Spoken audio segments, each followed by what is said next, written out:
Our brains are just incredible pattern matching machines. It's a survival skill, right? See the pattern of a tiger in the grass, you run. See the pattern of the seasons changing, you prepare for winter. But sometimes this superpower kicks into overdrive, and we start seeing patterns that, well, they just aren't there. And that brings us to a pretty strange question. At first glance, absolutely nothing. I mean, what could possibly connect them? But believe it or not, they're all perfect examples of how that amazing pattern-seeking brain of ours can get it wrong. To really get how, we've got to start on the basketball court. Okay, anyone who's ever watched a game of basketball, or really any sport, knows this feeling. A player sinks a few shots in a row, and all of a sudden, they're just unstoppable. The announcer's yelling, "He's on fire!" The crowd's going wild, and the player feels it too. They've got the hot hand. It feels so completely, undeniably real. But is it? So way back in 1985, 3 researchers, and you might recognize these names, they were giants in behavioral economics, they decided to actually investigate this. They wanted to see if this hot hand idea was just a feeling, or if it actually showed up in the cold, hard data. First thing they did was just confirm how many people actually believed this. And wow, a whopping 91% of fans they talked to were absolutely sure that a player on a streak was way more likely to make their next shot. It's not just a belief, it's practically gospel for sports fans. And here's the kicker. It wasn't just the fans in the stands. They went and talked to the pros, the actual players for the Philadelphia 76ers. And guess what? The players were the biggest believers of all. They said they didn't just think it was real, they could feel it. That feeling of, I know this next one is going in. I just can't miss. Okay, so the feeling is universal. From the cheap seats all the way to the court itself, everyone believes in the hot hand. But what happens when you set aside all those feelings and just look at the numbers? Well, what they found was not what anyone expected. Yeah, the researchers took all that game data and they crunched the numbers. And that story that everyone believed in, the fans, the players, you, me, it completely fell apart. This is wild. The data totally flipped the script. For the 76ers players they studied, after making 3 shots in a row, when they're supposed to be on fire, their chance of making the next shot actually went down to 46%. But get this, after missing 3 in a row, when they should be ice cold, their chance of making the next shot was actually higher, at 56%. The data wasn't showing a hot hand, it was showing the exact opposite. So, after analyzing every single shot, every free throw, every possible angle, the researchers came to this absolutely stunning conclusion. The hot hand doesn't exist. It's a myth. A player's chance of making a shot has nothing to do with whether they made the last one. Statistically, it's just as random as flipping a coin. And that is the million-dollar question, isn't it? If the numbers are so clear that it's not real, why is this belief so powerful, so unshakable for pretty much everyone?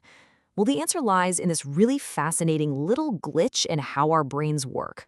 It all starts with something called the clustering illusion. And this is basically our brain's powerful automatic tendency to see meaningful streaks and patterns in what is actually just random noise.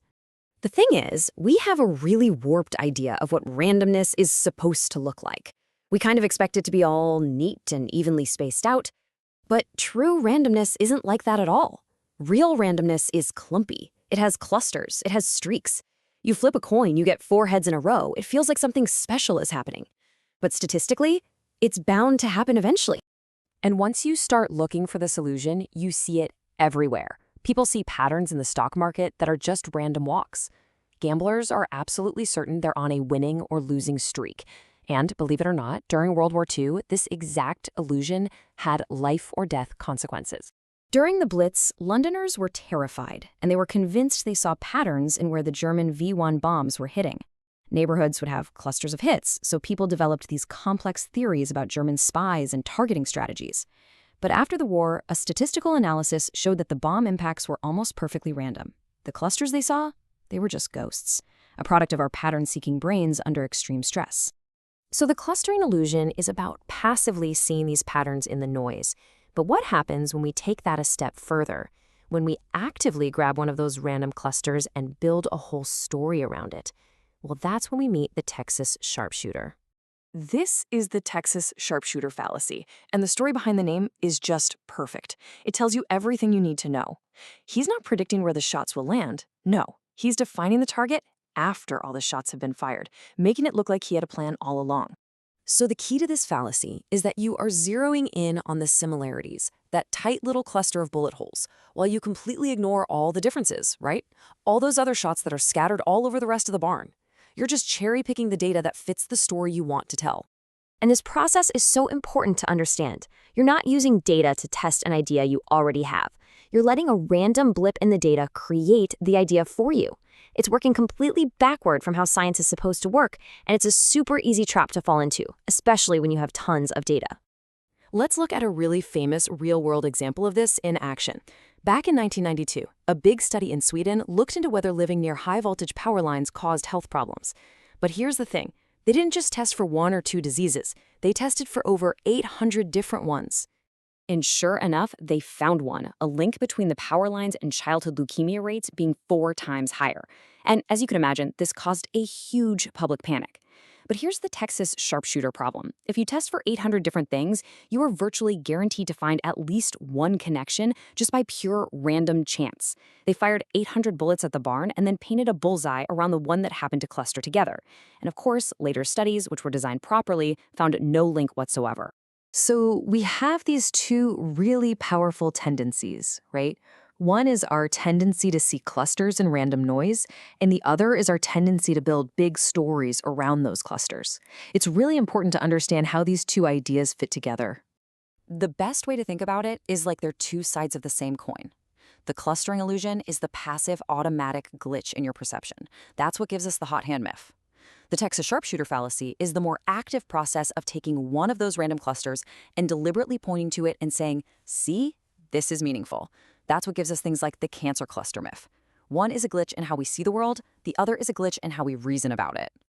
So what's the big takeaway from all this? First, and this is huge, remember that real randomness is lumpy. It's supposed to have streaks. Don't let them fool you. Second, be super skeptical of any claim where it seems like the conclusion came first and the data was found later to support it. And finally, just try to remember that our gut feelings about patterns are often dead wrong. It's almost always better to trust the data, whether you're looking at your finances, reading a news story about a health study, or, just watching the game. And that really just leaves us with one final thought to chew on. We all do this, every single one of us. We connect a few random events in our lives, and we tell ourselves, that's a pattern, that's a trend, that's a sign. So the real question is, where are you doing it? Where in your life are you painting that target? What stories are you telling yourself that might just be a beautiful but totally deceptive illusion?